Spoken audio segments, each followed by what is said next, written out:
Nah, jika Anda ingin memohon pada satu hal yang mustahil menurut manusia, maka minta dengan menyebut nama Allah yang memberi tanpa batas mustahil di dalamnya.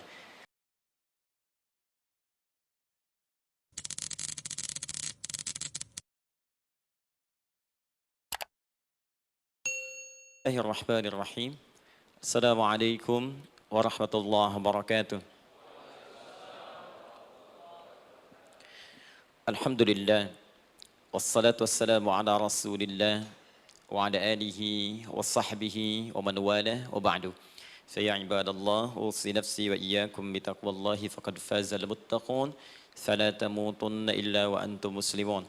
Faqala ta'ala ya ayyuhalladzina amanu taqullaha haqqa tuqatih wa la tamutunna illa wa antum muslimun. Saudara-saudariku hadirin sekalian, terkhusus barangkali seluruh dari stakeholder PT Pertamina EP, khususnya Pak Nanang Abdul Manaf, sahabat kami. Beliau sempat bersama di Libya dulu, 3 tahun terakhir tidak berjumpa.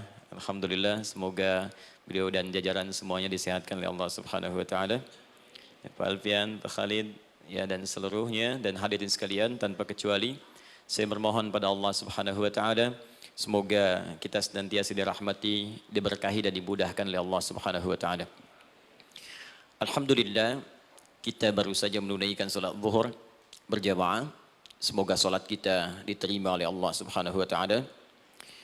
Ada 2 hal yang paling penting tentang salat ini yang ditekankan dalam Al-Qur'an. Pertama, kenapa salat begitu penting ditunaikan? Karena ia akan menjadi pembeda antara Khalik dengan makhluk. Jadi kalau kita ingin bedakan Tuhan dengan hamba, maka di antara titik penting perbedaannya, kata Allah langsung itu terletak pada aspek ibadah, khususnya sholat. Karena itu ketika Nabi Musa alaihi salam berkenan kemudian langsung diperintahkan oleh Allah sehingga disebut dengan kalimullah yang diajak bicara, dan diperkenalkan tentang esensi ketuhanan Allah, maka disebutkan perintah langsung oleh Allah untuk menyembahnya dalam bentuk salat. Al-Quran surah ke-20 Taha ayat ke-14. Kata Allah, innani anallahu la ilaha illa ana fa'budni wa aqimis salata li dzikri. Ya Musa, tidak ada Tuhan kata Allah selain saya. Ya, maka jika engkau telah tahu saya Tuhan, bedanya Tuhan dengan makhluk, fa'budni, maka kewajiban engkau sebagai makhluk menyembah saya. Bagaimana caranya ya Allah, kata Musa? Kata Allah, wa aqimis salata, rahmatullah. Wa aqimis salata lidzikri. Maka cara menyembahku itu adalah dengan salat. Karena itu semua nabi dan rasul, bahkan sebelum Nabi Muhammad SAW diperintahkan oleh Allah untuk mengajak umatnya seluruhnya untuk salat. Ya, Nabi Isa alaihi salam salat. Anda buka Quran surah 19 Maryam ayat 31 sampai 33. Nabi Ismail alaihi salam, ya kakeknya Nabi ke-29, salat. Bahkan meminta keluarganya salat. Quran surah ke-19 ayat 55. Wa kana ya'muru ahlahu bis salah. Nabi Zakaria, saudaranya Imran, salat. Quran surah ketiga, ya, ayat ke-38 sampai dengan 39. Ayat 39-nya tegas mengatakan, fanadathu malaika wa huwa qa'imun yusalli fil mihrab. Jadi kalau kita urutkan dari Nabi Muhammad SAW sampai Nabi Adam alaihissalam, semua menunaikan salat kepada Allah Subhanahu wa taala. Ya, Muhammad bin Abdullah bin Abdul Muttalib bin Hashim bin Abdul Manaf bin Qusay bin Murrah bin Kilab bin Ka'ab bin Ghalib bin Fihir bin Malik bin Nadar bin Kinana bin Khuzaimah bin Mudrikah bin Ilyas bin Nizar bin Mudar bin Ma'ad bin Adnan bin Addi bin Adri bin Muqawwam bin Nagur bin Tarikh bin Ya'rub bin Yasjub bin Nabit bin Ismail alaihissalam bin Ibrahim alaihissalam bin Azar atau bin Nahur bin Abir bin Kinan bin Arfakhshad bin Sam bin Nuh alaihissalam bin Mihlail Matushala bin Kinan bin Anwas bin Thith bin Adam alaihissalam. Dari Nabi Muhammad SAW sampai Nabi Adam semua salat. Coba ulangi. Nanti dalil singkatnya dari Quran surah keempat ayat 163, paling kiri sebelah atas di mushaf. Inna auhayna ilaika kama auhayna ila Nuhin wan nabiyina min ba'di. Muhammad, apa yang kami telah wahyukan kepadamu sudah pernah pula kami sampaikan kepada Nuh alaihissalam dan nabi-nabi setelahnya. Kenapa tidak disebutkan Adam sebelumnya? Karena Adam itu nabi, bukan rasul. Nabi diberikan risalah untuk pribadi dan kalangan dekatnya. Rasul diberikan risalah, tugas untuk mengajak umat. Kenapa Nabi Adam bukan rasul? Karena zaman Nabi Adam belum ada umat. Siapa yang mau diajak? Ya?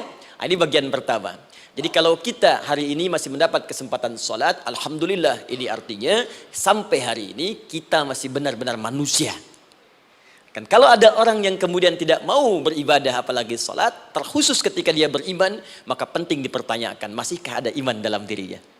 Karena itu kata Allah dalam Al-Quran, surah ke-8 ayat yang kedua, aku akan perdengarkan namaku, sehingga ketika disebutkan itu, kita bisa menguji adakah getaran iman dalam jiwa kita. Quran surah 8 Al-Anfal ayat kedua. Innamal mu'minuna alladzina idza dzukirallahu wajilat qulubuhum. Sungguh orang yang masih punya iman itu, kalau diperdengarkan nama Allah kepadanya, akan ada getaran dalam jiwanya.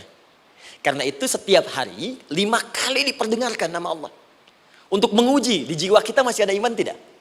Bahkan dari bangun tidur, bayangkan waktunya dibagi sempurna persis. Dari mulai subuh baru bangun, menjelang ke siang, mau berakhir siang ke sore, sore pindah ke maghrib, hilang kemudian muncul gelap malam. 5 kali persis dibagi waktu.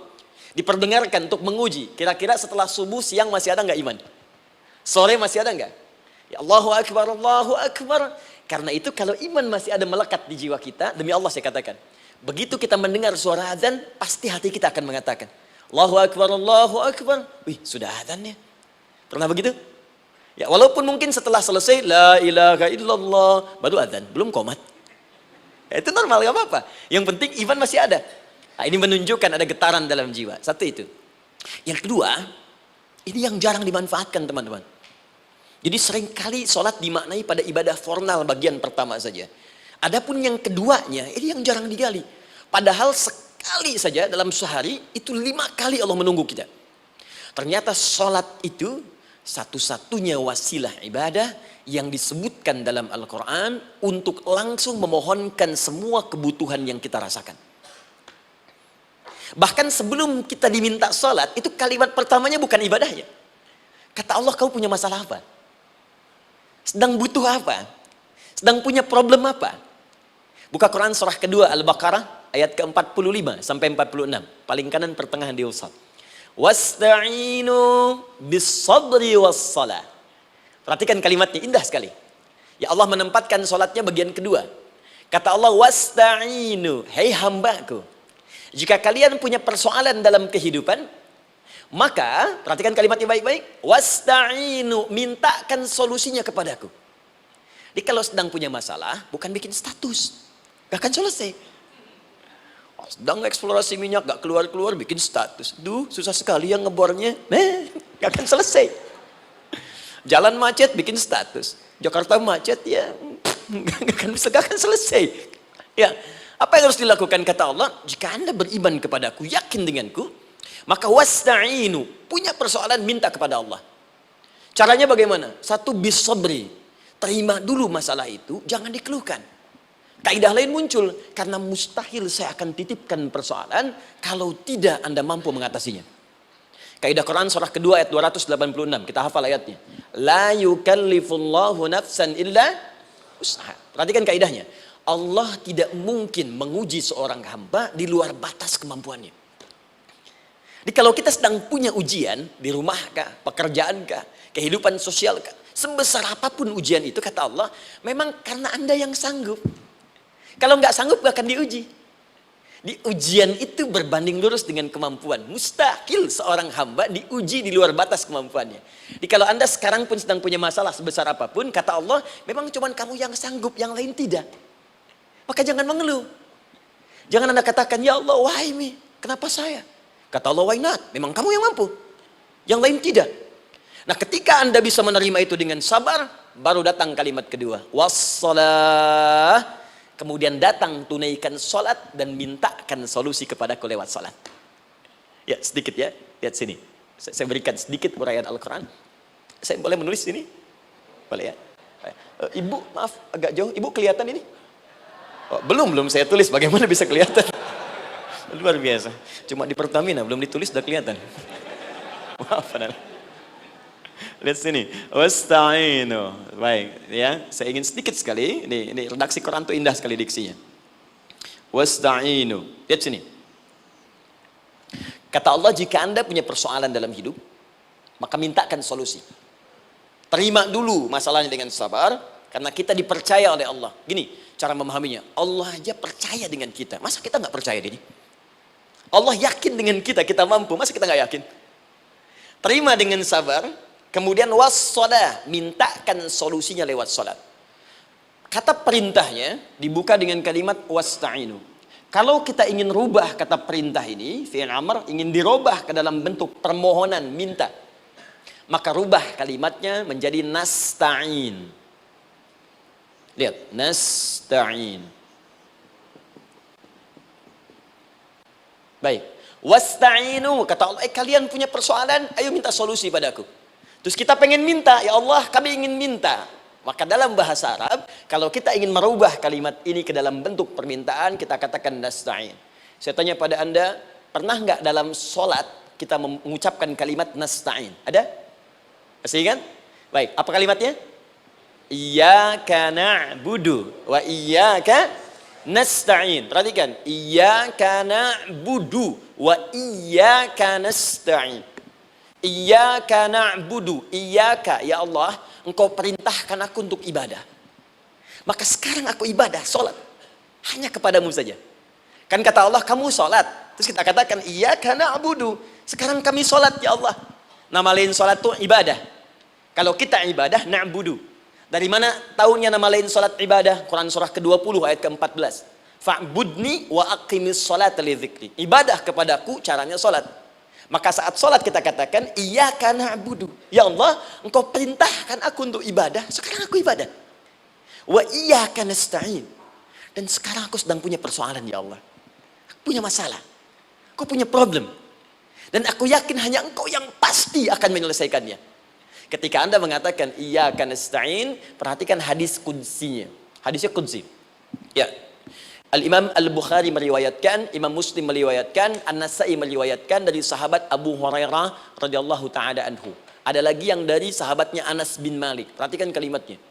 Idza qala al-'abdu iyyaka na'budu wa iyyaka nasta'in, jika hambaku dalam salatnya benar membacanya, benar dari awal salatnya sampai dengan kalimat iyyaka na'budu wa iyyaka nasta'in, ya Allah, sekarang aku ibadah kepadamu dan sekarang aku punya persoalan. Aku mohonkan solusinya darimu. Kata Allah, hadza baini wa baina 'abdi. Ini perjanjian antara aku dengan hambaku. Wali 'abdi. Hadisnya qudsi. Wali 'abdi, kalau hambaku benar salatnya sampai kalimat ini, masa'alah, apapun yang dia minta sekarang, aku akan kabulkan.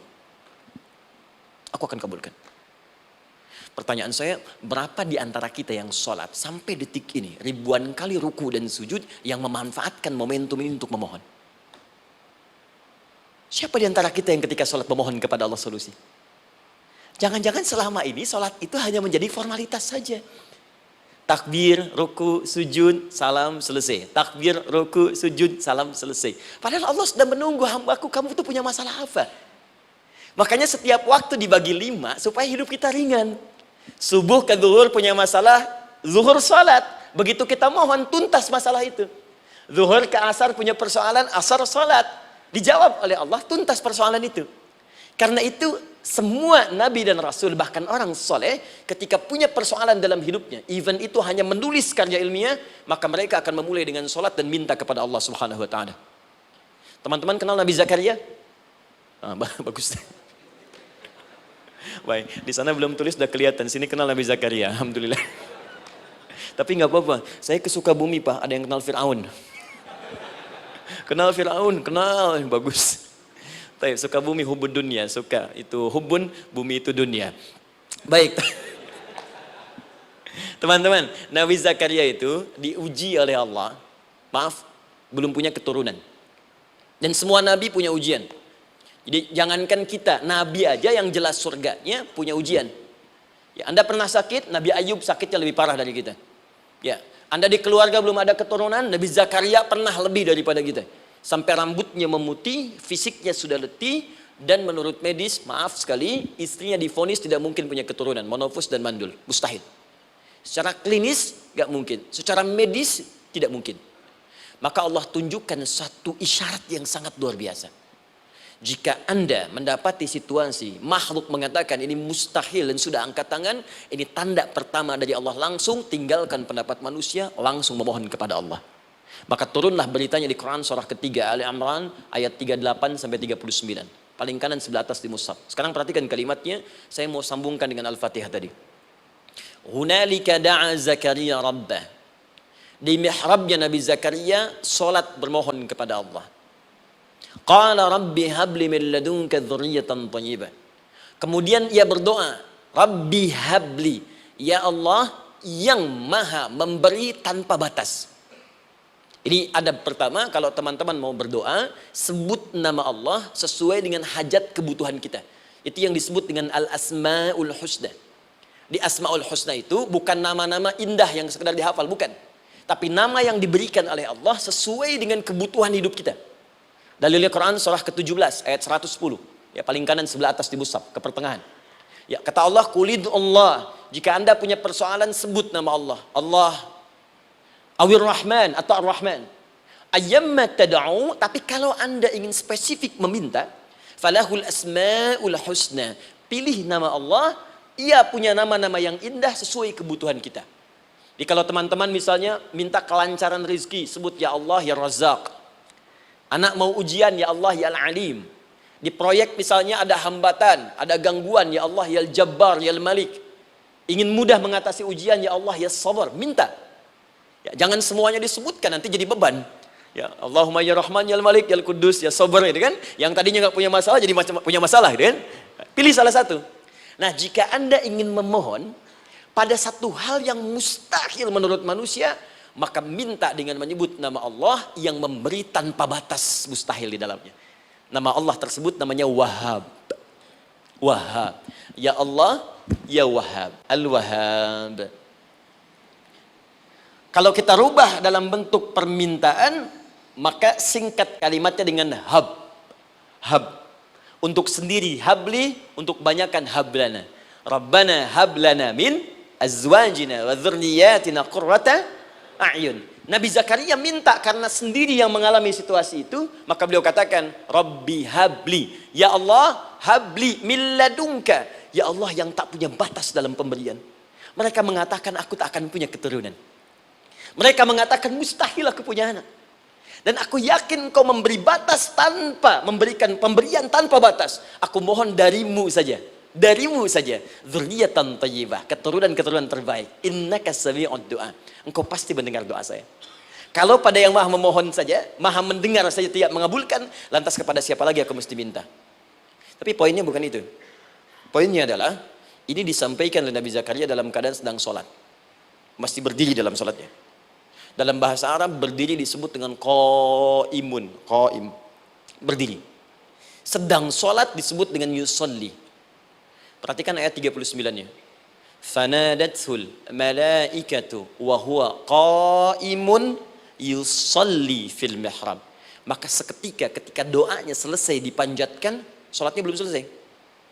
Doanya selesai dipanjatkan, seketika datang malaikat menyampaikan, kamu dapat kabar gembira, Anda akan punya anak, bahkan namanya langsung diberikan oleh Allah, Yahya, artinya hidup.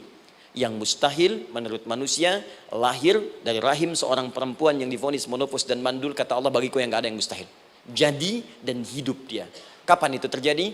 Masih sholat dan belum selesai dalam sholatnya, dalam keadaan berdiri. Sekarang saya tanya Anda, kita membaca iyyaka na'budu wa iyyaka nasta'in dalam keadaan ruku atau sujud? Sujud, berdiri. Berdiri teman-teman. Betul kan? Dalam keadaan berdiri saat baca Al-Fatihah. Iyyaka na'budu wa saat kita mengatakan wa iyyaka nasta'in, Allah balik bertanya, apa yang kamu butuhkan? Nabi Zakaria itu sholat dulu baru minta. Kita umat Nabi Muhammad karena keutamaan nabinya, sebelum sholat dah ditunggu. Butuh apa? Mau minta apa? Karena itu saya ingin katakan, ayo manfaatkan momentum sholat ini. Jangan sekedar kita kemudian tunaikan formalitas, tapi kita tidak mendapatkan keuntungannya. Ayo, semuanya. Dari mulai takbir sudah ada doa. ruku ada doa, bahkan sujud kita bisa perbanyak dalam bahasa hati kita untuk memohon kepada Allah Subhanahu wa taala. Jelas sampai di sini? Baik, mudah-mudahan insyaallah doa kita dikabulkan oleh Allah Subhanahu wa taala. Ini baru mukaddimah, kita belum mulai, ini pengantar. Tema kita hari ini tentang Al-Quran, dan mudah-mudahan kita diberikan insyaallah kelancaran untuk bahasan kita, dan topik ini insyaallah akan memberikan banyak manfaat dari apa yang kita kerjakan dalam keseharian kita. Saya mohon izin untuk melambatkan bacaan karena tadi hanya mengantarkan saja. Teman-teman, kenapa mesti Al-Quran? Apa esensi Al-Quran? Dan kenapa Al-Quran diwahyukan pada Nabi Muhammad SAW? Apakah khusus untuk sekedar dibaca? Atau ada satu nilai yang sangat penting yang justru itu mengandung nilai mukjizat yang paling dalam dari Al-Quran? Yuk kita mulai dengan Al-Quran surah kedua Al-Baqarah ayat ke-38, paling kanan sebelah atas. Disambungkan dengan Quran surah kedua ayat 185, paling kiri pertengahan di mushaf. Quran surah kedua ayat 38 dengan Quran surah kedua ayat 185. Saya mulai dari kisah Nabi Adam, saya pelan-pelan. Nabi Adam saat diciptakan oleh Allah, kemudian diberikan informasi bahwa beliau akan bertugas di bumi, beraktivitas di bumi. Disampaikan di Quran surah kedua ayat 30, paling kiri sebelah atas. Wa idh qala rabbuka lil malaikati inni ja'ilun fil ardi khalifah. Kata Allah, dan pelajari, ingat ketika kami menyampaikan pada para malaikat, kami akan menugaskan satu makhluk, manusia namanya Adam, di bumi tugasnya. Untuk menjalani hidup di bumi. Nah, secara singkat, setelah Nabi Adam turun ke bumi, di awal masa bersama Sayyidah Hawa, ya alaihi wassalam, maka ternyata bersamaan dengan turunnya Adam dan Hawa ke bumi itu, mereka berdua dibekali petunjuk. Yang dengan petunjuk itu, ini yang dahsyat. Allah jamin semua aktivitas hidupnya, dari mulai yang sederhana sampai yang kompleks, pasti jika diikuti petunjuk ini, dia akan senang menjalaninya dan akan tenang mendapatkan hasilnya. Ya, perhatikan kalimatnya. Quran surah kedua ayat 38. Fokus. Qul nahbitu minha jami'a. Kata Allah, sekarang tiba saatnya. Adam, Hawa, turun kalian ke bumi. Kalau setan kita tinggalkan aja ya. Ini kita bahas Adam dulu. Turun kalian semua ke bumi. Fa imma ya'tiyannakum minni huda. Maka nanti sejak kalian tiba di bumi itu, aku akan turunkan satu petunjuk disebut dengan hudan namanya. Hudan. Fokus. Faman tabi'a hudaya, maka jika Anda dan keturunanmu mengikuti semua detil di petunjuk ini, fala khaufun alaihim walahum yahzanun, maka aku pastikan engkau dan seluruh keturunanmu akan menjalani hidup di muka bumi dengan tenang dan senang. Fala khauf, khauf itu gelisah, takut. Lawan dari takut apa? Tenang. Lawan dari gelisah, tenang. Kata Allah, jika Anda mengikuti tuntunan hidup yang ini, maka saya jamin semua hidupmu tenang. Walahum yahzanun, dan saya pastikan selama hidup di muka bumi itu kalian tidak akan pernah bersedih. Senang, lawan sedih itu senang. Jadi ternyata kita itu diminta tugas di bumi itu bukan untuk dipersulit. Jadi kalau ada yang hidup sampai saat ini sedih deh, di rumah tangga sedih, di kantor nggak tenang, pasti di antara poinnya bukan nggak mampu senang, tapi boleh jadi yang hidup ini tidak membaca petunjuk kehidupannya. Anda kerja di perusahaan, teman-teman ada yang di Pertamina, ada yang di yang lain. Kalau Anda nggak ikuti petunjuk, kan pekerjaan tidak akan berlangsung dengan nyaman kan? Kalau Anda nggak ikuti aturannya, bagaimana bisa mengerjakan petunjuk itu dengan nyaman? Maka apalagi hidup yang kompleks, kata Allah, sejak Adam saya turunkan, sudah ada petunjuk kehidupan, saya namakan dengan hudan. Anda ikuti petunjuk ini, maka langsung jaminan dari Allah, semua yang Anda jalani dalam hidup, pasti saya jamin senang dan tenang. Petunjuk ini disebut apa? Hudan. Nah, agak cepat. Di setiap masa, Nabi Adam selesai hidupnya, generasi kemudian berkembang, datang lagi Nabi Nuh, sampai ke Nabi Muhammad SAW. Perhatikan baik-baik. Setiap berganti generasi akan turun hudan sesuai dengan kebutuhan masyarakatnya pada saat itu. Baik, Nabi Musa menerima kitab apa namanya? Nabi Musa Taurat. Taurat disebut hudan dalam Al-Quran. Muncul Nabi Musa, kitabnya disebut Taurat. Perhatikan baik-baik. Tahukah teman-teman ketika Taurat disebutkan dalam Al-Quran? Buka Quran surah ke-17. Ya, ayat yang kedua. Wa ataina Musal kitaba. Kami berikan kepada Musa kitab. Lihat. Wa ja'alnahu hudan li bani Israil. Dan kitab yang kami berikan itu, yang disebut Taurat, Ali Imran ayat yang ketiga. Wa anzalat Taurat wal Injil. Kami berikan Taurat kepada Musa. Nah, saat Allah turunkan Taurat itu, hudan li bani Israil. Isi Taurat ini adalah petunjuk kehidupan khusus untuk Bani Israel saja. Umatnya Musa. Jadi kalau umat Nabi Musa mengikuti petunjuk hudan, Taurat ini, kata Allah, saya jamin semua hidupnya tenang dengan senang. Nabi Isa turun Injil. Injil disebut hudan dalam Al-Quran. Dan yang terakhir, saya cepat karena waktu kita terbatas. Ketika Allah menurunkan Nabi Muhammad SAW dan dipilih sebagai Rasul, maka saat yang bersamaan beliau pun diberikan petunjuk untuk umatnya. Dan dahsyatnya, petunjuk itu pun disebut dengan hudan. Buka Quran surah kedua, ayat 185. Syahrul Ramadan alladhi unzila fihi al-Quran. Di bulan Ramadan itu, kata Allah, saya turunkan Al-Quran. Kenapa saya turunkan Al-Quran? Hudal linnas. Saya jadikan Quran ini sebagai petunjuk, pedoman hidup linnas, bukan terbatas untuk satu komunitas, tapi untuk seluruh manusia sampai kehidupan berakhir. An-Nas disebutkan 241 kali dalam Al-Quran, menunjuk pada semua manusia tanpa kecuali. Ini bedanya Al-Quran dengan kitab sebelumnya. Taurat hanya untuk kalangan tertentu saja. Jadi selesai nabinya, selesai kitabnya. Injil hanya kalangan tertentu saja. Nabinya selesai, selesai kemudian misinya. Tapi Al-Quran tidak. Ini kalimat pertama langsung dari Allah. Walaupun nabinya wafat, tapi karena Al-Qurannya didesain oleh Allah untuk seluruh manusia sampai kehidupan berakhir, maka pasti Al-Quran itu di setiap masa akan mampu dijadikan pedoman dalam kehidupan. Nah, jadi prinsip pertama, ketika Allah menurunkan Al-Quran, sebenarnya tujuan utamanya bukan sekedar dibaca. Tapi di dalamnya itu ada petunjuk hidup, Pak, Bu. Dan yang buat, yang menciptakan kita. Bukankah Anda kalau ingin memperbaiki sesuatu akan datang kepada penemunya, penciptanya? Anda punya handphone, ada masalah, kan datangnya ke counter handphone. Anda punya mobil, ada persoalan, bukankah datangnya ke dealer? Sekarang kita ingin tahu persoalan hidup kita.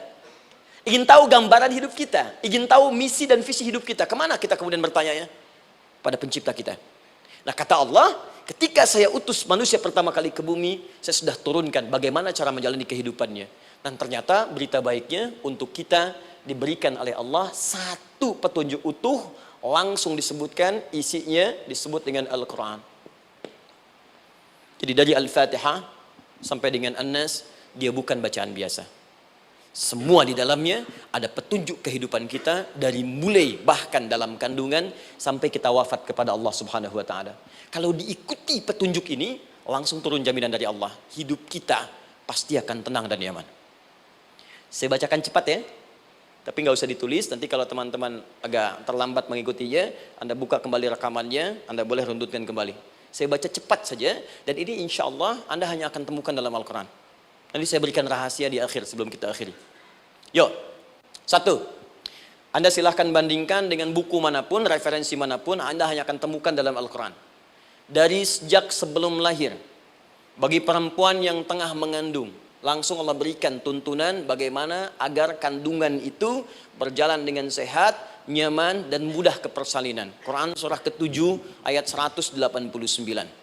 Perkembangannya bisa diamati dan dicek kemudian, ya, baik ke dokter atau yang lain. Nanti perkembangannya disebutkan di Quran surah ke-22 ayat ke-5.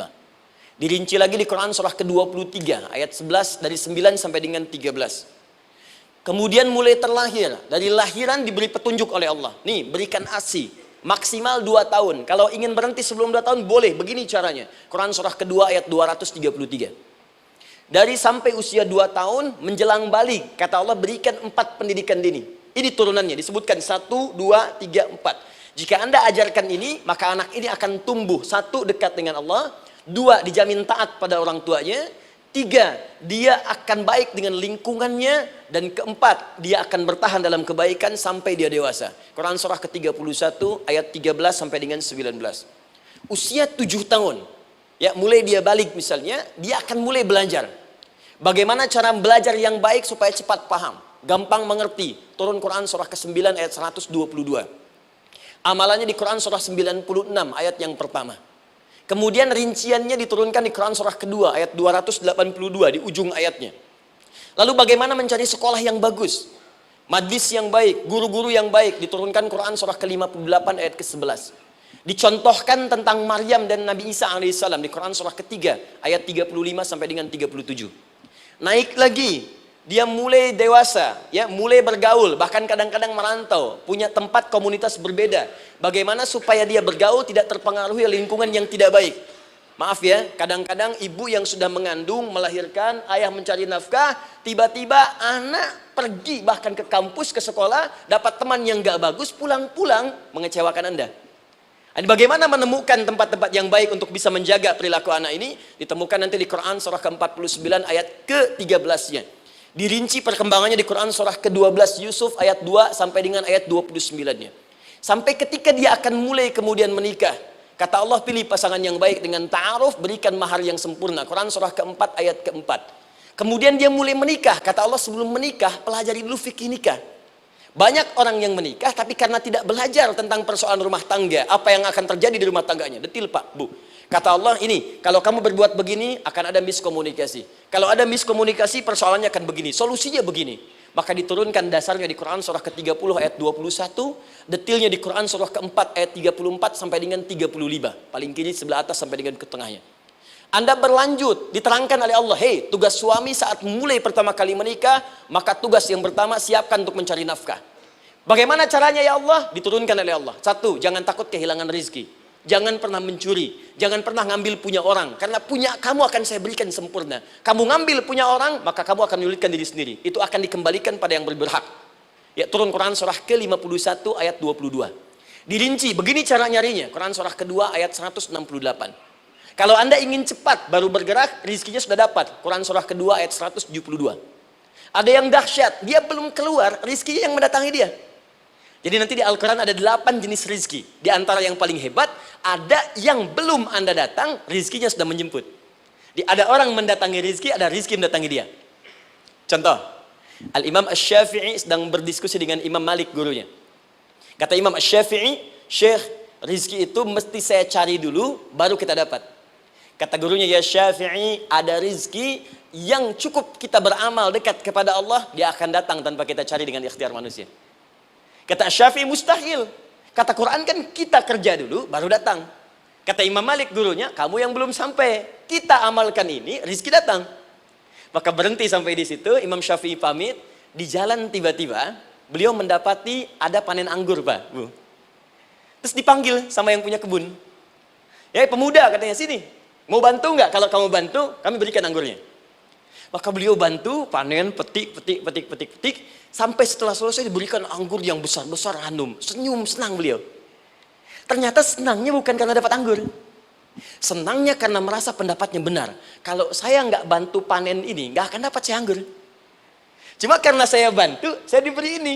Maka rasa senangnya inilah dibawa kemudian kepada gurunya, ingin laporan.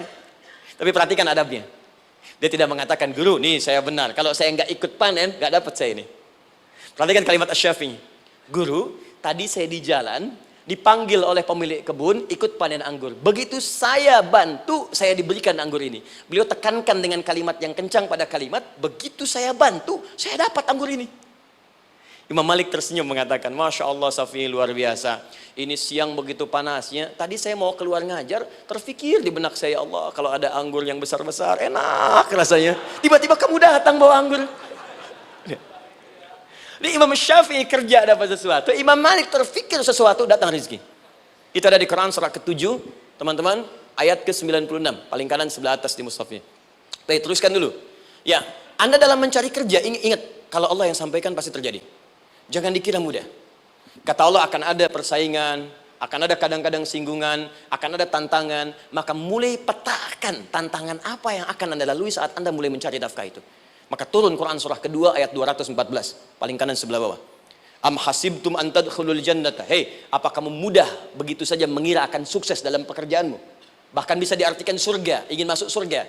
Walamma ya'tikum mathalul ladzina khalau min qablikum. Sebelum engkau diuji seperti orang sukses dulu pernah sukses. Lihat mereka. Enggak ada orang sukses yang instan. Cuman balikan telapak tangan dapat, tidak. Kata Allah, lihat orang-orang dulu. Lihat orang-orang hebat dulu, bagaimana mereka bisa kaya, bisa sukses, bisa punya posisi. Masat umul ba'sa, petakan olehmu tantangan apa yang akan dihadapi saat engkau bekerja itu. Satu, kata Allah, ba'sun, ada yang ringan. Ya, ba's. Ba'sa, jamak dari kata ba'sun. Dua, dara. Dia sudah menengah, jamak dari kata durun. Tiga, zilzal. Ini yang paling tinggi puncaknya. Jadi kalau Anda sudah mendapatkan ini, yakinlah, berarti Anda akan mendapatkan posisi yang tinggi. Karena mustahil orang besar diuji dengan ujian yang kecil. Zilzal, ini bagian ketiga. Ba'sa, ba'sun, mulai. Kira-kira tantangan-tantangan ringan apa saja yang akan Anda hadapi? Ya, kalau saya contohkan misalnya dengan contoh yang lain singkat, Anda mau ke masjid, ingin konsisten, mulai hijrah, ingin dekat dengan Allah, tiba-tiba yang tadinya nggak mau ke masjid, mulai ke masjid, diuji dengan hujan. Hujan kecil, rintik-rintik, shower. Begitu hujan, orang Arab mengatakan kalau hujannya bisa lewat tanpa payung pun, orang Arab mengatakan la ba'sa. La ba'sa ini ringan. Orang kita sambungin, labas. Dari bahasa Arab, lewat. Nah, jadi kalau Anda mau berangkat nih, siap bekerja, siap hadapi tantangan. Baru mau lewat hujan kecil, berarti itu tantangan kecil kita lewati. Macet, petakan, cari jalan yang kemudian sempurna, jalan yang kosong, buka Google-nya, buka Waze-nya, buka map-nya, cari. Jadi kalau pada yang kecil aja belum kita lewati, bagaimana mendapatkan yang besar? Anda mau ke masjid, dikasih hujan kecil, mau berangkat gak jadi. Papa, kenapa gak jadi? Hujan mah, kan ada payung, takut riak. Setelah itu darah, maaf, tantangan fisik. Kadang-kadang mulai ke fisik, mulai mengganggu. Ya, maaf, dirincikan kemudian oleh Al-Quran. Turun Quran surah ke-21, ayat 87 sampai 88, kisah Nabi Yunus alaihissalam. Yunus beraktivitas, bekerja, bukan berarti nggak ada tantangan. Kadang-kadang dibawa, kadang-kadang diusir, kadang-kadang Anda dapat misalnya proyek, kadang-kadang sudah mulai masukkan tender, tiba-tiba gagal, diserobot orang, kadang-kadang orang yang dapat, Anda yang ngajukan, itu biasa. Kata Allah itu biasa, bukan cuma Anda, yang lain pun ada. Bukankah Allah ajarkan kisah Sayyidah Hajar alaihissalam dengan Ismail? Bukankah bolak-balik naik Safa Marwah, kadang di atas, kadang di bawah, kadang lihat peluang sampai Marwah ternyata bukan air. Terkadang Anda yang bekerja, tim yang lain yang mendapatkan karena kerja keras Anda, bisa jadi terjadi. Bukankah yang kerja keras Hajar yang dapat Ismail? Mungkin Anda yang konsep, yang dapat minyaknya orang lain. Mungkin Anda yang kerja, kan yang suksesnya teman Anda, nggak ada masalah. Dan itu kemudian akan bermanfaat bagi Anda. Tidak mungkin setiap keringat yang keluar dari diri kita mustahil, kecuali akan melahirkan manfaat yang kembali pada diri kita. Tantangan. Tapi yang paling dahsyat, ini yang nggak ditemukan di sebagian referensi yang kita baca. Ketika Allah menjelaskan semua tahapan-tahapan tantangan ini sampai ke puncaknya zilzal. Zilzal itu kalau bahasa sekarang gempa. Ada ujian yang menggoncang hati kita. Ketika Anda kerjakan, ya Allah, tantangannya dahsyat. Kenapa mesti saya, ya Allah? Kau nggak selesai-selesai, ya Allah. Itu wajar, teman-teman, itu biasa. Kata Allah, orang dulu saja mengatakan, mata nasrullah, kapan ini selesai? Berbahagialah kalau teman-teman sudah mendapatkan tantangan puncak yang paling tinggi ini. Ini artinya Allah sedang mempersiapkan Anda menjadi orang besar di kemudian hari. Dan cara mengatasinya diturunkan Quran surah ketiga ayat 142, paling kiri sebelah atas. Perhatikan dahsyatnya. Yang pertama diterangkan tantangannya, yang kedua dijelaskan cara mengatasinya. Saya mau berhenti sampai di titik ini, nanti saya terangkan cara berinteraksi dengan Al-Quran. Ya, perhatikan baik-baik.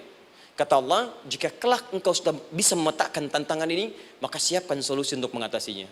Ayatnya dibuka dengan kalimat yang sama persis. Saya pernah sampaikan teori ini di dua perusahaan besar di Indonesia. Yang pertama ada salah satu perusahaan, karena ini direkam saya nggak sebutkan perusahaannya, perusahaan otomotif besar, sedang turun gratis, kemudian juga ada inflasi yang tinggi. Terus saya terangkan teori Quran. Dia praktekkan berhasil, Pak. Padahal saat itu saya presentasi di depan non-muslim. Non-muslim. Sales-sales se-Indonesia dikumpulkan, saya bedah tentang ini. Dan mereka berhasil. Sampai sekarang naik lagi. Yang kedua sama, ini direkturnya juga non muslim, tapi nggak apa-apa kita diskusi. Dan mau mendengar teori ini dan praktekkan, naik. Ya, dulu di satu perusahaan minyak juga sedang turun, karyawan semua dikumpulkan, lalu kita bahas tentang ini, kita terangkan. Yang ini yang paling menarik dari Al-Quran. Kalimatnya sama persis, Quran surah ketiga ayat 142. Am hasibtum an tadkhulul jannata. Apa Anda duga akan begitu mudah mendapatkan kesuksesan dalam hidup? Tolong fokus baik-baik. Jangan selalu mengartikan jannah dengan surga. Karena asal kata jannah itu artinya kesuksesan, kebahagiaan yang belum tampak. Surga, kenapa disebut dengan jannah? Karena itu puncak kebahagiaan kita yang belum nampak sekarang. Saya kasih rahasia ya. Ini antara kita saja nih. Kalau ada kata jim dengan nun di depannya, itu pasti tidak nampak. Tersembunyi. Apapun tambahannya. Ya, misal, jin kenapa disebut dengan jin? Karena memang ketika diciptakan, dia tidak tampak. Tersembunyi. Lawannya ins. Karena itu kita disebut ins. Karena saat lahir kita tampak. 18 kali disebutkan dalam Al-Quran. Ya ma'syaral jinni wal ins. Wa ma khalaqtul jinna wal ins. Jadi jin disebut jin karena memang fitrahnya tersembunyi. Gak nampak. Jadi kalau ada jin melakukan penampakan, itu jin sedang kena masalah. Sedang keluar dari fitrah. Sama dengan manusia, harusnya tampak. Jadi kalau ada manusia yang senang sembunyi-sembunyi, dia sama dengan, bukan saya yang bilang, sedang punya masalah. Ke kantor, sembunyi-sembunyi, hati-hati Pak Alfian tuh. Biasa ada pintu depan, masuk pintu belakang. Suami di rumah, buka WA, sembunyi-sembunyi, Bu hati-hati tuh. Pulang lewat pintu belakang, berarti sedang punya persoalan dalam hidup. Setiap ada jim dengan nun, pasti tersembunyi. Ibu punya janin. Rahim, dalam rahim ada janin. Kenapa disebut dengan janin? Jim, nun, ya, nun. Karena sosok itu belum nampak dalam pandangan kita. Nanti kalau sudah lahir, baru tampak. Jannah, kenapa disebut jannah? Karena belum tampak dalam pandangan kita. Nanti kelihatan. Karena itu dalam Al-Quran, kata jannah itu tidak dikhususkan dengan surga. Tidak dikhususkan dengan surga. Kadang-kadang menunjuk aspek kesuksesan yang belum tampak. Anda mau ngebor minyak, minyaknya belum tampak. Belum kelihatan. Anda mau kerja, ya hasilnya kan belum tampak, baru ikhtiar sekarang. Karena itu orang Arab disebut kaya kalau mereka mendapatkan kebun yang tak tampak sebelumnya. Kebun anggur, bukan kurma, kalau kurma banyak. Kebun anggur, ada apel, ada jeruk, sampingnya ada sungai-sungai, disebut dengan jannah. Ya, kalau punya unta, nggak kaya di Arab, biasa. Karena yang kelihatan padang pasir, unta, hitam, merah, biasa. Tapi kalau sudah punya kebun anggur, yang sulit di padang pasir ada kebun, itu baru disebut kaya. Karena itu orang Arab kadang mengartikan jannah dengan aspek kesuksesan yang belum tampak. Diartikan dengan kebun anggur, kebun apel, dan macam-macamnya. Perhatikan. Am hasibtum an tadkhulul jannah. Apa Anda duga ingin sukses itu begitu mudah? Sukses jadi tidak. Walamma ya'lamillahu alladhina jahadu minkum wa ya'lamas sabirin. Perhatikan baik-baik. Sebelum Allah memastikan pada diri Anda terdapat dua hal yang paling utama untuk mengatasi tantangan tadi. Satu, jahadu. Kesungguhan. Serius. Jadi kalau mau sukses, mesti serius. Kerja serius. Cintai pekerjaan Anda. Ya, belajar anak-anak serius. Pastikan belajar dengan serius. Jangan cuma anak-anak duduk paling belakang, nggak pernah nanya, kadang ngantuk, pulang. Ujian, besoknya mau ujian, baru belajar. Ya, sistem SKS, sistem kebut. Ya kadang-kadang sejam Bu, Pak. Saya pernah ada orang di luar ngadu waktu di Libya, Ustaz gimana ini orang Indonesia? Kenapa? Saya belajar 3 bulan, besok mau ujian. Teman antum orang Indonesia pinjam catatan saya, baru semalam. Dia dapat 8, saya 7,5. Saya bilang, Anda belum tahu sistem SKS tuh.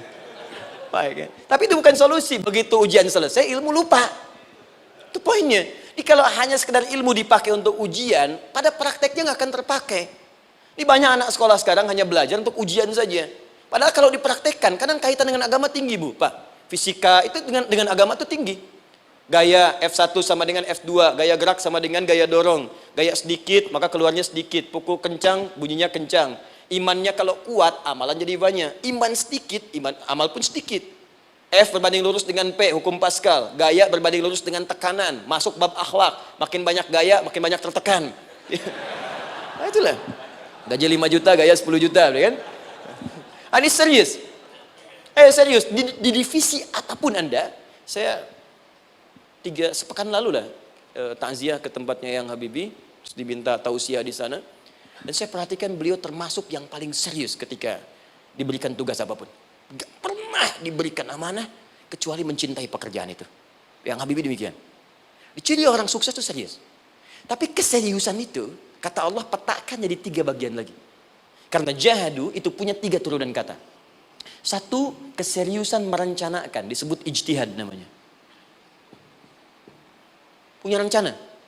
Mappingnya apa? Stepnya apa? Oke, Anda ingin kerjakan sebuah proyek, baik, proyeknya berlangsung berapa lama? Target kita apa? Jangka panjangnya, menengahnya, jangka pendeknya. Kemudian apa tantangan yang akan dihadapi di setiap tahapan-tahapannya? Selesaikan. Bahkan saking pentingnya tahap perencanaan ini, ditunjukkan oleh Allah langsung lewat sholat. Teman-teman masih ingat sholat pertama yang kita kerjakan setiap hari, sholat apa namanya? Subuh. Apa artinya subuh? Tuh, ini masalahnya. Ini kata Al-Quran sendiri ya, kata Al-Quran sendiri. Nanti akan ditemukan orang yang ibadah tidak paham apa yang dikerjakan dan dilakukan dalam ibadahnya. Contoh sholat. Kata Allah akan ada orang sholat yang saat sholat tidak mengerti apa yang ia baca dan ia lakukan dalam sholatnya. Jujur tanyakan pada diri kita. Sampai detik ini, dari sekian ribuan kali ruku dan sujud, berapa persen bacaan sholat yang kita pahami? Jangan-jangan kita ruku tapi nggak ngerti yang dibaca. Sujud tak paham yang diungkapkan. Bagaimana bisa khusyuk? Mustahil. Maka kembali ke sini. Kenapa sholat pertama itu disebut dengan subuh? Teman-teman, ternyata semua nama sholat dari subuh sampai isya, plus bacaan dan gerakan dari takbir sampai salam, itu bukan sekedar gerakan semata. Semua ada artinya, ada maknanya. Dan diajarkan oleh Nabi langsung. Subuh disebut dengan subuh. Ada 2 kata. 1, fajar. Quran surah ke-17 ayat 78. Inna Qur'an al-fajri kana mashhuda. Kedua, subuh di surat At-Takwir. Was-subhi idza tanaffas. Kenapa disebut fajar? Fajar itu pancaran positif, pancaran kebaikan. Jadi kalau yang baik disebut fajar. Kalau yang jelek disebut fujur. Fujur ada di Quran surah 91 ayat 7 sampai 8. Wa nafsi wa ma sawwaha fa'alhamaha fujuraha wa taqwaha. Fujur itu rambatan, gelombang buruk yang muncul dari nafsu. Ya, ditembuskan ke elemen tubuh kita. Misal gini. Tiba-tiba pengen marah. Ya, di tubuh kita mengatakan melotot, maka ini ada pancaran di hati kita nyambung kemudian ke mata. Ini rambatan dari sini ke mata disebut fujur namanya. Mau ke tangan pukul, masuk ke tangan. Itu rambatannya disebut fujur namanya. Ya. Yang baiknya disebut fajar. Ya, misal saya ingin sholat, tiba-tiba hati mengatakan sudah azan, merambat ke kaki, cepat melangkah. Cepat wudhu. Nah, itu rambatannya disebut fajar namanya. Atau infajar. Ini pasti ada, ya. Fujur nama lainnya nafsu. Disebutkan 115 kali dalam Al-Quran. Takwa, rambatan fajar, sumbernya takwa. Disebutkan 115 kali dalam Al-Quran. Di jiwa kita ada takwa, ada nafsu. Takwa yang dorong malaikat, disebutkan 88 kali dalam Al-Quran. Nafsu yang dorong setan, disebutkan sama 88 kali. Di setiap Anda akan mengerjakan satu hal, pasti akan yang mendorong pada yang baik, akan mencegah dari yang baik itu nafsu. Pasti itu. Pak Alpian mau tanda tangan proyek. Tiba-tiba disodorkan, Pak, ini Pak. Kok begini proyeknya? Perbaiki, karena ada yang gak beres. Tapi fee-nya lumayan Pak, 1 miliar. Gak bisa, jiwa takwa mengatakan jangan terima Pak. Bapak mengatakan maaf, ini jari tahiyat, gak akan pernah dipakai maksiat, perbaiki, datang lagi. Ini Pak, kok sama? Fee-nya diperbaiki Pak, 100 miliar. Nafsunya mulai berkata, terima. Takwanya bilang, jangan. Akhirnya beliau katakan, tangan tahiyat gak akan pernah dipakai maksiat. Tapi tunggu, saya istiqoroh dulu.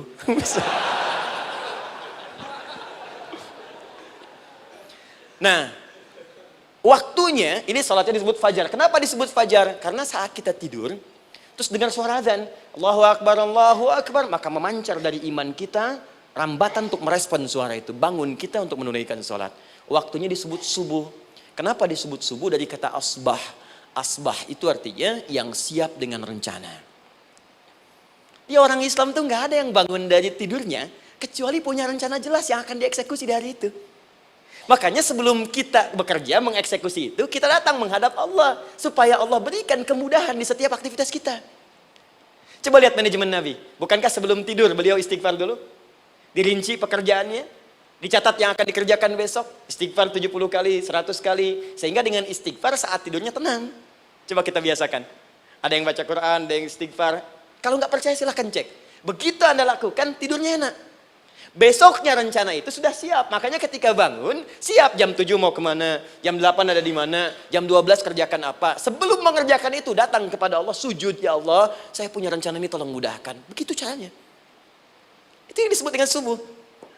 Nah, sekarang kembalikan, peta hidup kita mau seperti apa ke depan? Ijtihad.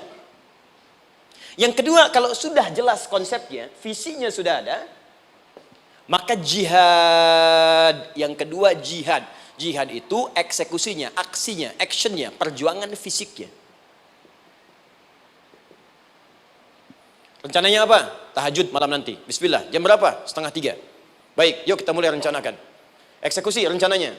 Bagaimana cara kita bangun 2:30? Pasang alarm. Jam berapa alarm dipasang? 3 kali. Pertama 1:30, kedua 2 kurang 1/4, ketiga jam 2 lewat 1/4. Baik.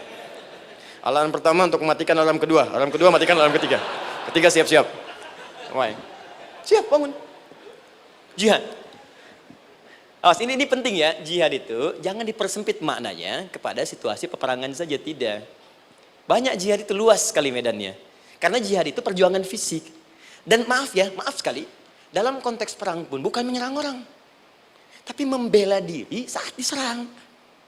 Di Islam itu bukan agama ekspansi. Cek di sejarah, nggak ada Islam menyerang. Yang ada itu membela diri saat diserang. Atau saat orang lain dizalimi dan kita diminta untuk terlibat, kita membantu. Ini bukan dalam konteks sekarang yang banyak dibincangkan. Tembak orang, bom orang, nyerang orang. Bukan. Itu waktu kejadian bom Tamrin itu pertama, saya di Lampung posisinya. Itu begitu meledak, tuar. Pertanyaan pertama Pak di Majelis Taklim, Ustadz, apakah bom di Jalan Tamrin termasuk jihad fisabilillah? Saya bilang, Pak, sependek pengetahuan saya, jihad fisabilillah itu jihad di jalan Allah, bukan di Jalan Tamrin. Kaidahnya beda. Nah, misal mencari nafkah itu jihad. Cari nafkah jihad. Quran surah keempat ayat 34, paling kiri sebelah atas. Tugas pertama ketika menikah kata Allah, ar-rijalu qawwamuna 'alan nisa. Setiap lelaki itu diminta oleh Allah untuk mengatur bagian rumah tangganya. Jadi pemimpin di rumah tangganya. Ya bima faddalallahu ba'dahum 'ala ba'din, karena diberikan kemampuan untuk memimpin. Di pemimpin itu ada di suami. Dan ciri khas pemimpin, Bu, biasanya ciri khas pemimpin apa, Bu? Bukan tegas, bukan. Ciri khas pemimpin itu tidak mau dipimpin. Makanya kalau ada sesuatu, masukkan lewat usulan, jangan beri saran. Kalau saran susah, itu pemimpin. Baik, tapi yang paling luar biasa kata Allah, perhatikan kalimatnya indah sekali. Wabima anfaqu min amwalihim. Saya berikan tugas untuk mencari nafkah. Ketika seorang lelaki bertugas mencari nafkah, ingat ya, konteks apapun, kalau perempuan nanti bekerja bukan nafkah poinnya. Bisa hobi, ya, bisa aktivitas, tapi nafkah kalau sudah menikah itu ada pada suami. Perempuan tidak. Kalaupun tidak dilarang perempuan bekerja, tidak. Sayyidah Aisyah mengajar, ada yang para sahabiah jadi perawat, ya, ada yang pengajar. Banyak dulu sahabat Nabi yang perempuan mengajar. Ya, kan ada pelajaran-pelajaran khusus perempuan. Ya, ada bagian perawat, ada dokter. Ini kan yang ngandung perempuan, masa yang periksa laki-laki? Ya, ada bagian perempuan tertentu, itu silahkan bekerja boleh. Tapi nafkah laki-laki. Begitu lelaki meniatkan pekerjaannya karena Allah untuk mencari nafkah, itu setiap langkahnya jihad fisabilillah. Wafat, syahid.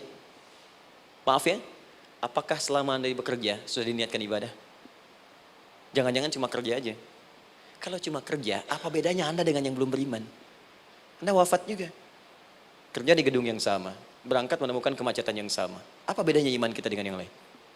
Satu, kita pasti wafat, pasti pulang. Dan kita nggak bisa pilih, ya nggak bisa pilih. Antum bisa duluan, saya belakangan mungkin. Atau ditukar, saya belakangan, Anda duluan mungkin. Atau memang saya bisa duluan, ya, duluan menyolati Anda. Oke, paham ya?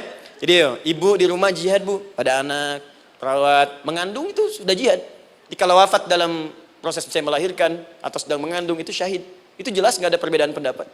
Anak-anak yang sekolah niatkan ibadah, Bu, Pak. Mohon maaf ya, mesti ada bedanya. Iman kita di rumah mesti itu terpancar kepada anak-anak. Ajarkan mereka sekolah yang baik. Pilih sekolah yang mengajarkan sholat, mengajarkan baca Quran. Sekarang banyak kok. Fisikanya bagus, Qurannya bagus, kimianya bagus, sholatnya juga bagus. Cari. Kalau bisa dunianya bagus, akhirat bagus, kenapa hanya pilih dunia saja? Siapkan. Itu jihad.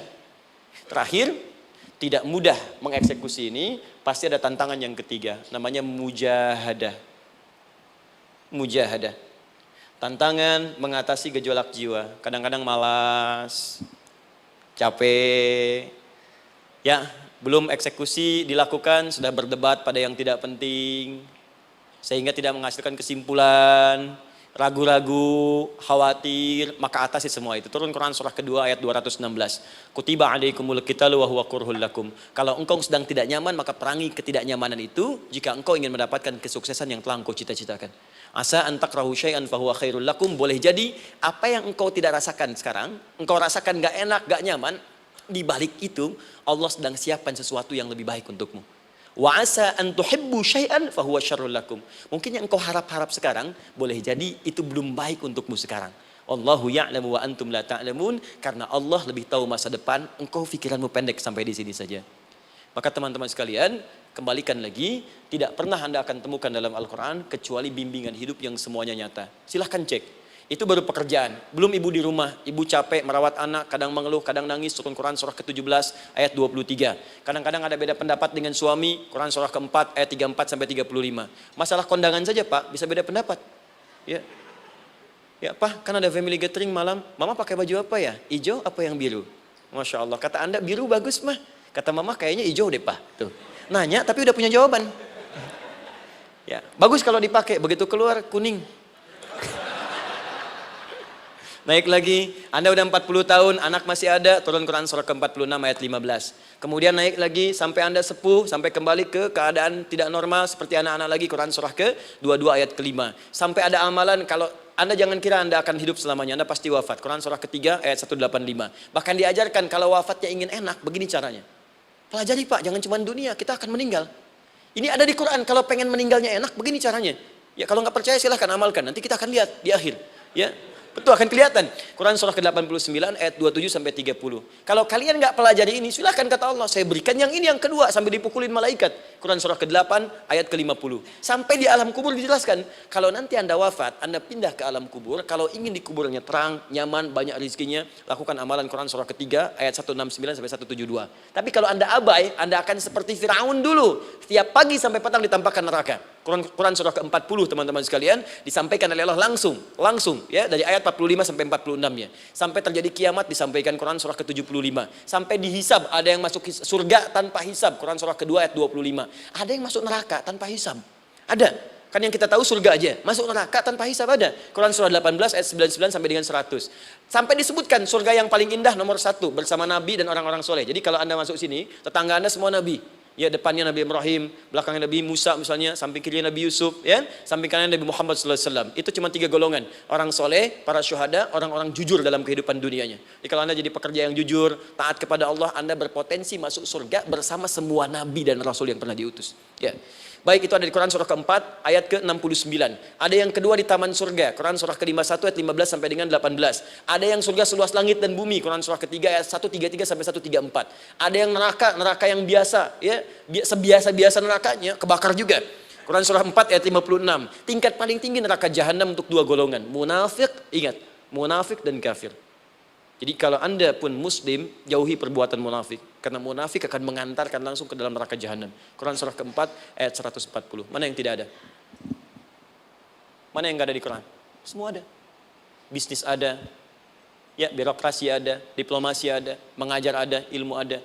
Karena itu saya mau tutup, jika kita ingin benar mengeluarkan petunjuk ini, seperti orang dulu pernah melakukannya, maka kata Allah melalui lisan Rasulullah, turun Quran surah ke-29 ayat ke-45. Satu ini aja kita kerjakan, insya Allah ini akan beda kita rasakan. Utslu ma wuhya ilaika minal kitab. Jika kalian kemudian hidup di muka bumi, maka keluarkanlah bimbingan dari Al-Quran sesuai dengan kebutuhan kita secara tematik. Utslu itu dari kata tilawah. Tilawah itu baca, pahami, amalkan. Karena itu setiap kita baca Al-Quran, di sampingnya pasti ada yang menerjemahkan supaya kita paham. Betul kan? Ketika ada yang baca Al-Quran, di sampingnya ada siapa? Ya, sari tilawah kan? Baik, sari tilawah itu bahasa Indonesia. Ya, sari, sebetulnya tilawah saja. Tapi mungkin saat yang menerjemahkan dulu pertama di Indonesia, namanya Bu Sari. Karena itu disebut sari tilawah. Ya, kalau Adi mungkin ada tilawah gitu kan? Nah, jadi teman-teman, caranya begini. Anda keluarkan sesuai kebutuhan. Enggak semua ayat Quran mesti kita kaji. Kalau mau dari awal dari akhir, bagus. Kalau baca silahkan. Hatamkan, Nabi juga hatamkan. Tapi kalau Anda ingin ambil sesuai passion kita. Anda pebisnis, kenapa nggak mengeluarkan ayat bisnis di Quran? Teman-teman yang diperminyakan, keluarkan ayat-ayatnya ada. Quran surah At-Tur, surah 52 itu. Keluarkan. Ya, wal bahrul masjur. Dan jika Anda akan melakukan eksplorasi di laut, carilah laut yang punya. Nih, kualifikasi begini. Yang di bawahnya ada endapan tanah yang melahirkan api, kata Allah tuh. Itu potensial ada minyaknya. Kalau yang kerja di batu bara, turun Quran surah Fatir, surah 35, ayat 27 sampai 29. Ini jenisnya. Ada yang kelihatan dari jauh, ada yang harus digali, ada yang kelihatan dari jauhnya kelihatan hijau, ada kelihatan menghitam. Disebutkan langsung. Ada. Jadi kenapa nggak Anda turunkan dalam bentuk-bentuk tematik yang itu bagian kita? Ada yang pokok, ada yang spesifik. Yang pokok tentang sholat, karena semua orang sholat. Tentang ayah. Anda jadi ayah berapa tahun? Kenapa nggak dikeluarkan di Quran ayat-ayat tentang ayah? Kenapa nggak dikeluarkan di Quran ayat-ayat tentang ibu? Jangan jauh-jauh dulu bicaranya. Tentang belajar. Nah, nanti eksekusinya, kalau mau cepat, buka kitabnya Al-Imam Al-Bukhari. Ada kitab hadis, saya akhiri, yang dikarang oleh Al-Imam Al-Bukhari dan sangat populer. Apa nama kitabnya? Kalau hafal saya kasih hadiah. Apa kitab Imam Al-Bukhari yang populer? Ya.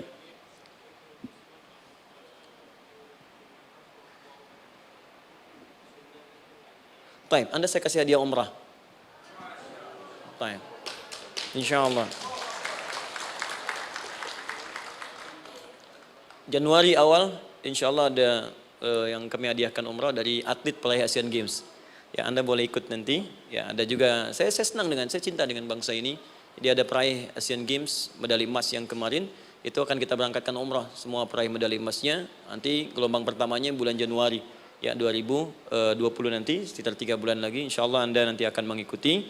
Ada juga nanti dari kalangan Polri, ada TNI juga yang akan ikut, dan saya sertakan. Baik. Al-Jami As-Sahih Al-Musnad Al-Mukhtasar min umuri Rasulillahi sallallahu alaihi wasallam wa sunanihi wa ayyami. Itu namanya. Ayo ulangi.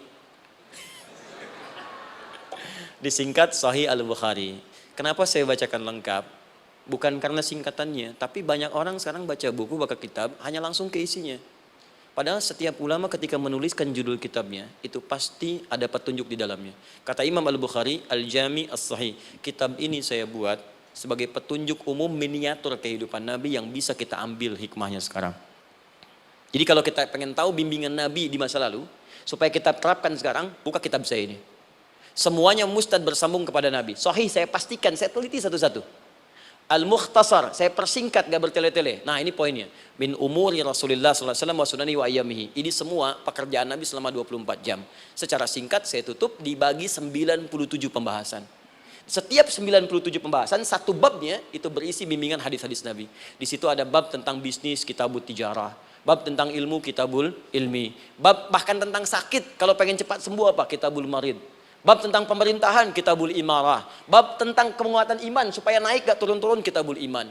Anda tinggal pilih profesi apa, cari Sahih Al-Bukhari, harganya murah. Maaf, dibandingkan pulsa Anda pun masih murah kitab Al-Bukhari. Ya, beli 4 jilid cuma 350.000 yang bahasa Arab saja. Ya, kalau mau terjemahan, cari terjemahannya. Ya, dapatkan itu, keluarkan babnya sesuai profesi kita. Itu ketika dibuka kitab ini, yang pertama muncul ayat Quran dulu. Ini ayatnya, ini hadisnya. Ini ayatnya, ini hadisnya. Teman-teman gak usah baca semuanya, keluarkan passion Anda apa, di situ belajar. Sebulan saya belajar ini, besok saya pindah lagi. Sebulan topik ini, besok ke topik yang lain lagi. Saya kira insya Allah, kalau itu kita terapkan dengan baik, maka Al-Quran akan hidup dalam seluruh aktivitas kita, dan mudah-mudahan keberkahan akan diturunkan oleh Allah Subhanahu Wa Taala. Ya, tidak cukup dengan amin, mulai dulu. Ya, mulai dulu, petakan dulu, eksekusi dulu. Saya kira itu yang saya sampaikan. Anda punya hak dan kewajiban, hak Anda sudah dapatkan, dan kewajiban kita semua untuk kembali beraktivitas. Saya mengucapkan terima kasih atas undangan dari pihak Pertamina untuk Anda seluruhnya. Saya ingin tanya, kalau jamaah di sini ada berapa kurang lebih? Kurang lebih yang rutin 500 ada 550. Baik, nanti saya hadiahkan mushaf sebanyak 550. Ya, dan itu nanti setiap ada kajian atau zuhur salat Anda bisa baca di sini, baca mushafnya. Kemudian yang kedua, saya nanti berikan buku untuk bacaan. Ya, itu buku yang saya berikan insyaallah tentang manusia. Jangan-jangan selama ini kita jadi manusia, kita tidak tahu mau kemana kita. Ya. Itu saya keluarkan dari Al-Quran langsung, seperti apa Allah menerangkan tentang kemanusiaan kita. Saya juga hadiahkan sejumlah yang sama, 550. Nanti satu orang bisa mendapatkan satu-satu. Dan terakhir barangkali, mau hafal Quran? Oh mau, baik. Alhamdulillah. Alhamdulillah. Saya berikan mushafnya yang spesial. Nanti Kita mulai dengan 10 juz dulu ya. Nanti saya berikan At-Taisir yang 10 juz. Itu ada mudah untuk bisa menghafal Quran. Mulai dari 10 juz dulu, nanti bisa disempurnakan. Saya berikan 550 Quran khusus untuk dijadikan sebagai hafalan. Nanti cara menghafalnya bisa dibuka saja di YouTube. Nanti di situ ada cara kami menjelaskan. Dan bulan depan kita ada karantina akbar. Jadi menghafal Quran dalam 30 hari. Alhamdulillah angkatan pertama sudah selesai. Ada yang hafal 24 hari, 23 hari. 30 juz, bukan juz 30 ya. Ada yang 30 hari. Ya, ada juga. Sekarang sedang gelombang kedua. Mudah-mudahan di Pertamina ini juga insya Allah dalam proses bekerja ada juga yang menghafal dan hafal Quran insya Allah ya. Saya kira itu, nanti pulang dari sini dikabari. Kalau ada mobil disiapkan, kalau tidak ada kami juga coba antarkan. Nanti kami siapkan dan mudah-mudahan bisa bermanfaat untuk teman-teman. Kalau ada yang bisa saya lakukan untuk bersinergi di sini, untuk membuat teman-teman lebih dekat dengan Allah, sampaikan. Dan saya dengan senang hati. Ya, saya datang sendiri, tulis sendiri, nerangin sendiri, ngapus sendiri, gitu kan.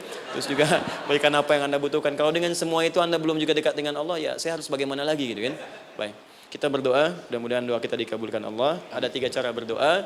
Pertama cukup dengan hamdalah kalau singkat. Kedua kalau ada perselisihan, kifaratul majlis. Dan yang ketiga, kadang Nabi berdoa, sahabat mengikuti dalam momentum yang khusus. Saya ingin menggabungkan ketiganya. Mudah-mudahan dengan itu keberkahan diberikan luas kepada kita semua. Alhamdulillahi Rabbil Alamin. Hamdan syakirin, hamdan na'imin. Hamdan yuwafi ni'amahu yukafi mazidah. Ya Rabbana lakal hamdu wa lakal syukru kama yanbaghi li jalali wajhikal karim wa li 'azimi sultanik.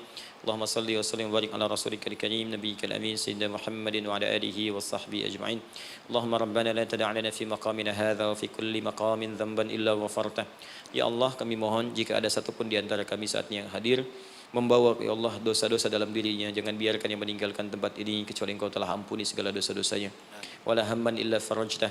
Ya Allah, jika ada di antara kami yang tengah hadir saat ini ada kegelisahan dalam jiwanya, maka mohon jangan biarkan yang meninggalkan tempat ini kecuali Engkau telah tenangkan keadaan hatinya. Allahumma wala asran illa yassartah. Ya Allah, jika ada di antara kami yang tengah mengalami kesulitan baik di pekerjaannya, kehidupan rumah tangganya, maka dengan keikhlasan amalnya ya Allah angkat dan ringankan segala kesulitannya. Allahumma wala maridan illa syafaitah. Jika ada di antara kami yang tengah Engkau uji dengan penyakit seberat apapun, maka mohon angkat dan sembuhkan segala penyakitnya. Allahumma yassir lana umurana wa la tu'assir alaina. Ya Allah, mudahkan semua urusan kami, jangan berikan kadar ujian yang tidak kami sanggup mengatasinya ya arhamar rahimin. Allahumma alif baina qulubina, ati anfusana taqwaha wa zakki anta khairu man zakkaha anta waliyuha wa maulaha. Ya Allah, mohon lembutkan hati kami untuk saling bersaudara dalam kebaikan. Jauhkan kami dari perpecahan ya Allah, dan bersihkan jiwa kami agar kami bersih keadaan jiwa untuk bisa beramal dalam kebaikan dengan mendapatkan ridhamu. Allahumma rabbana atina fid dunya hasanah wa fil akhirati hasanatan wa qina adzabannar. Ya Allah, kami mohon anugerahkan segala kebaikan di muka bumi ini yang mampu kami raih, dan berikan kami segala kemuliaan di akhirat yang mampu kami dapatkan, dan mohon jauhkan kami dari segala ya Allah murka dan neraka-Mu. Allahumma barik lana ya Allah fi ailatina wa fi amalina ya Allah wa fi kulli ya Allah hayatina. Ya Allah, kami mohon anugerahkan keberkahan dalam kehidupan keluarga kami, di kantor, di pekerjaan kami, dan seluruh tahapan kehidupan yang akan kami lalui. Bi fadlika subhana rabbika rabbil izzati amma yasifun wa salamun alal mursalin. Subhanakallahumma wa bihamdika asyhadu an la ilaha illa anta nastaghfiruka wa natubu ilaik wa akhiru da'wana alhamdulillahi rabbil alamin. Thumma assalamu alaikum warahmatullahi wabarakatuh.